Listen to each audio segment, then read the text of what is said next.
moving. So attitudes, when we're talking about attitudes, we are not talking about this type of attitude here. I know we all know lots of people that we might think have an attitude, but that's not what we're talking about. So an attitude is a learned and relatively stable evaluation of a person or thing.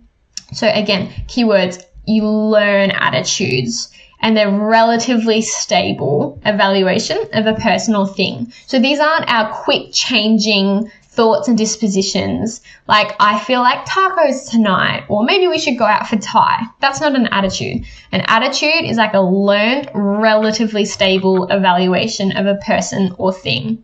So for example, I don't like vacuuming. That's an attitude. I've learned it, I did vacuuming and I didn't like it, and it's relatively stable. I don't see myself liking it anytime soon. And attitudes can influence behavior. I don't like vacuuming, so I'm not going to do it. Obviously, I do have to do it, but that's just an example of how attitudes can influence behavior. And sometimes we talk about like the tri-component model. I think that might be the name of it, or like the ABC kind of components of an attitude. And that's referring to the fact that attitudes are comprised of A, B, and C, the three different components. So an affective component, so that's like our feelings, our emotions, a behavioral component, and a cognitive component. So it's like a thinking component. My vacuum example, an affective component, maybe vacuuming makes me sad or mad. I don't know. Behavioral component, I'm less likely to vacuum. And a cognitive component, I really don't like vacuuming. That's my thought process. So that's just an example. So we can also have implicit and explicit attitudes. So an implicit attitude is involuntarily formed, unconscious, and we're actually not always aware that we hold them. So an example of this can actually often be like racist implicit attitudes. People might claim they're not racist, but their actions might actually, or their language might actually speak otherwise. They might actually not be even aware because it might have been involuntary formed. Maybe it was passed down through primary socialization. That's just one example. And they're often unconscious, so the person might not even know about it. Whereas our explicit attitudes, like the deliberately formed conscious attitudes, we could tell someone about, and it usually aligns with behavior. Do you have any examples in your own life? I know for me personally, the explicit attitude I gave you earlier was that I didn't like vacuuming, but I probably can't really tell you. Okay, social identity theory. So Tajfeld's social identity theory is kind of a broad study of how group membership affects a person's behavior and identity. So we're still kind of in that vein of we're talking about attitudes and behaviors, but now we're talking about how does group membership affect a person's behavior and identity? It's interesting. So that's why it's called social identity theory. So that's about like what we like, how we identify with and everything. So we acknowledge, so these are the three stages. Social categorization, which is noticing there are groups, which, like I said, we acknowledge groups in society and categorize ourselves and others in these groups. Stage 2, social identification. This is my group. So we're identifying with a group. And often we take on the traits of our group or groups and see ourselves that way. So, for example, someone might identify as a tough rugby supporter and want to take on the traits of that group. So, for example, they might act really tough. They might think like drinking's a part of like the culture in that group. So they might take on the traits of that group. And then third is social comparison, which is when a person like compares groups, and often they come to the conclusion that my group is the best. So another little elaborated description of this is that, like I said, we compare our group with others. And usually we come to the conclusion that our in-group is obviously better than the out-group. Or, in an interesting case of this, sometimes you actually come to the reverse, where you actually don't think your group is better. And that can actually lead to a low self-esteem. So if we come back to like a sporting player example and come back to the state of origin, if somebody is a very, very, very strong New South Wales supporter, for example, they might identify They might, they've already categorized the groups, the maroon supporters and the blue supporters. And then they might undertake social identification. So this is my group. I'm a New South Wales supporter. I personally am a Queenslander, so I would support Queensland.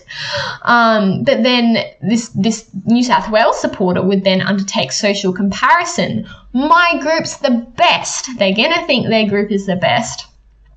But if, for example, let's say in State of Origin, if the New South Wales team lost, for example, that actually might lead them to question their group allegiance. Like, oh, maybe New South Wales isn't the best. And that can actually lead to a low self-esteem, which is very interesting because it highlights the importance of like social identity theory, really, because we identify with groups so often, so strongly that it can actually be really like, it can actually really influence our identity, the groups that we're a part of. So that's all interesting to think about. It's also interesting to consider, what kind of groups are you a part of? Maybe it's gender, religious, sporting, family, cultural. There's all these different groups that we can identify with, and we can kind of have these, these social identity theory stages, as according to Tajfel. So again, if we were going to evaluate Tajfel's theory, we'd need to talk about the strengths and the limitations of his theories. So let's talk about the strengths first.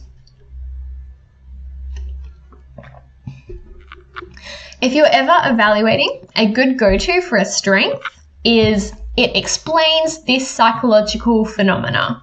Because if a theory didn't help us explain anything or didn't help us like make sense of anything, then we wouldn't really talk about it because it wouldn't be a helpful theory.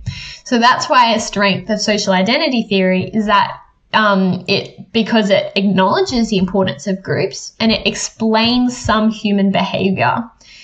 So that's the one I was talking about just then.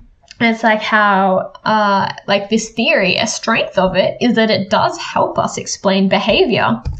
Because why do people get dressed up in blue and maroon and go to a stadium or someone's houses to scream and cheer and dress in their color? Because they categorize the groups, they identified as a group, and then they took on the behaviors of that group. And then they're also probably comparing the groups. So it does explain a lot of human group behavior.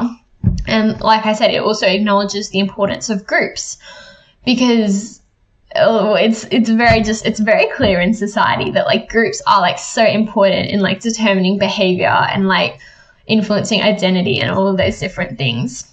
And you can also see that in like school social groups a lot as well. Friendship groups in high school can stereotypically be a little bit cliquey, and this model does explain that as well. Limitations. So we're thinking critically about, oh, well, how is this model limited? How could it maybe like not be so great? The first one is, why do we identify with some groups we're a part of and not others? It doesn't actually explain that. It just puts this theory forward. So, for example, if somebody is Australian, they might like identify as an Australian, but like it says down here, people might not always go through the 3 stages. Yes, like I identify as an Australian, but I don't feel the need to have a barbecue every weekend or like lay on an inflatable thong in the pool or go to the beach every weekend because I don't identify like that strongly with that group. Whereas I myself personally, like I'm a Christian and identify very strongly with that group. So I do, like this one says, I do like identify with that group very strongly, but I don't identify very strongly with being an Australian. Obviously it's important to me and it's a part of who I am. But yet Tajfel's theory doesn't explain why some groups, why do we identify with some groups more strongly than others? So that's an important thing to consider. Second one, it oversimplifies things. This 3-step process to like group behavior, it kind of oversimplifies the complexity of human group dynamics.